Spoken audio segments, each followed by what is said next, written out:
Police SI scam घटना वर्तमान ब्रह्मपुर रे सीबीआई टीम पुलिस एसआई परीक्षा केलेंकारी मामला रे अधिक तदंत पर ब्रह्मपुर रे पहुंची सीबीआई टीम। ब्रह्मपुर जेल रे मुख्य अभियुक्तों को पचरा उचरा करछि सीबीआई टीम।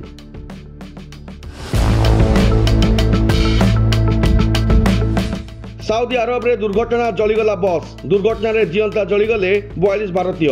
मक्कारु मदीना अभिमुखे जाउथुवा बेले डीजल टैंकर सहित धक्का होला बस टैंकर भितरे धक्का हेबारु 42 हज यात्रींकर मृत्यु होईछि।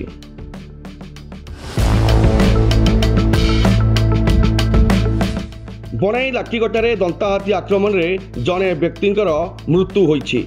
लाठीगटारे दुई दंतांक लड़ाई रे जनकर मृत्यु होईतिबा सूचना मिलछि।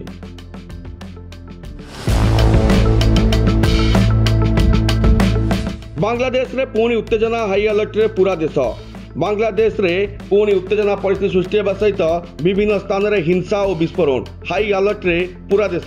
गादीच्युत प्रधानमंत्री शेख हसीना विरोध में आज आसिबो राय। जगतसिंहपुर संदिग्ध बांग्लादेशी घर भांगिबो प्रशासन। घर भांगिबा नहीं सूचना देले जगतसिंहपुर जिलापाल। सरकारी जमी रे समस्त बेआईन निर्माण को भंगा जीवो।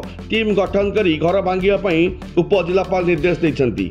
बेआईन भावे बांग्लादेश को किए आनिला केउ लीक रे आसिले एवं केमिति रहिले एई घटना रे जो माने दोषी साब्यस्त हेबे सेमान गोपरे कार्यानुष्ठान नेबे बोली जिलापाल मध्ये कहिसंती। बिहार एनडीए बंपर विजय पर सरकार गठन नहीं कसरत। एथिपाई गतकाली प्रधानमंत्री मोदी आवास रे बड़ बैठक होईछि। 20 रे हेबो शपथ ग्रहण।